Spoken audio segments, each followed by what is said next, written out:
Now, the original structure of the script for True Romance is very different from the movie.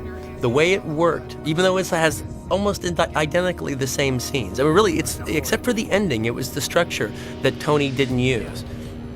Everything else, I mean, God, he did exactly what I wrote. I mean, it's pretty good. And all the scenes are there, they're just in different order. The way it worked initially was it would start with the Elvis, I'd fuck Elvis speech. Then there was the credits.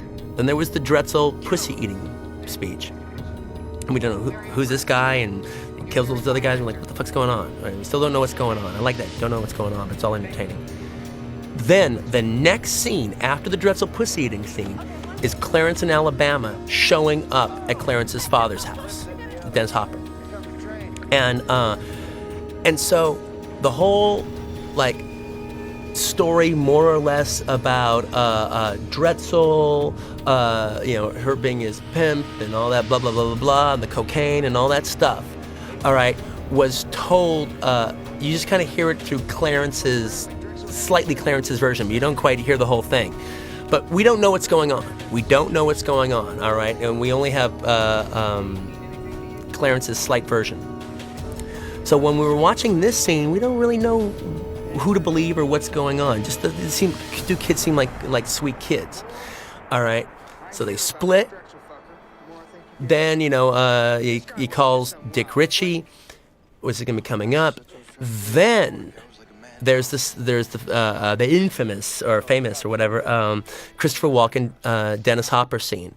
Now, how the structure really affects us in a big way, the biggest difference between the way the movie works and the way the structure works, is we don't know Clarence's story. We don't know exactly any of the whys of the wherefores about how he met Alabama, how he ended up taking the cocaine or anything. It's all just very sketchy.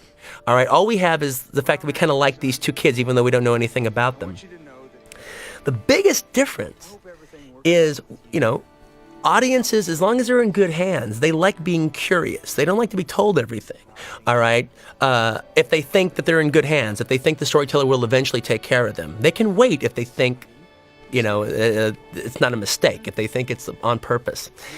And so Christopher Walken comes in, and he gives us our first real information about what happened. But his information is like, okay, here's what happened. Your dumb fuck son and his whore come in there blazing. They found out we were going to do a cocaine deal. They came in there, they shot everybody, killed everybody, completed a total fucking massacre, and they took the dope and ran.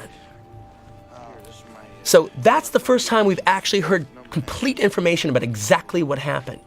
And so, like, our thought should be like, they did that? They're that crazy? They're that homicidal? All right, that was supposed to be the idea behind that. Then, from that sequence, then we have Clarence arriving in, Los Angeles, in Hollywood. All right, and he gets together with Dick Ritchie, and then him and Dick in Alabama go out to Pink's hot dog stand, and they're talking, and then Dick literally says something to the effect of, so how did you meet Alabama? All right, and then he tells the story, all right, and that's the second act, and that starts with Clarence in the movie theater watching the Street Fighter triple feature and Alabama coming in. And then that goes on through the whole second act of the movie until leading up to Clarence killing Drexel. And after the killing of Drexel and finding the cocaine, from that point on, we pick up the movie. It comes back in the film to when Clarence shows Dick Ritchie the cocaine and about how to sell it, and Dick Ritchie's like flipping out. All right, and then that's the third act. And from that point on, the movie's like it is. All right. Now, the way that 3-act structure was supposed to work was this. The first act, everybody in the movie, with the possible exception of Cliff Worley, Dennis Hopper, knows so much more than we do. All the characters know what they're talking about. We don't know what they're talking about. All the characters know what they did, again, except for Cliff. We don't. All right? Everybody in the movie is way ahead of the audience. All right. The second act, the audience hears the whole story. and catches up with the characters. The third act, and this is where it starts getting kind of cool, and it's the only thing I missed, is now the audience, well, you know what, I say I missed it, but actually this still works, all right.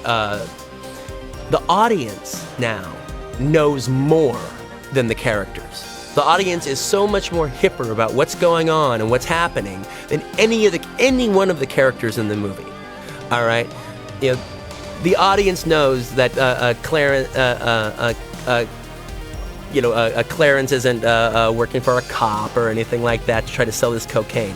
The audience knows that Bronson Pinchot's Elliot Blitzer, all right, is working with the cops. All right, the audience knows what's waiting for Clarence up in that hotel room, but we don't.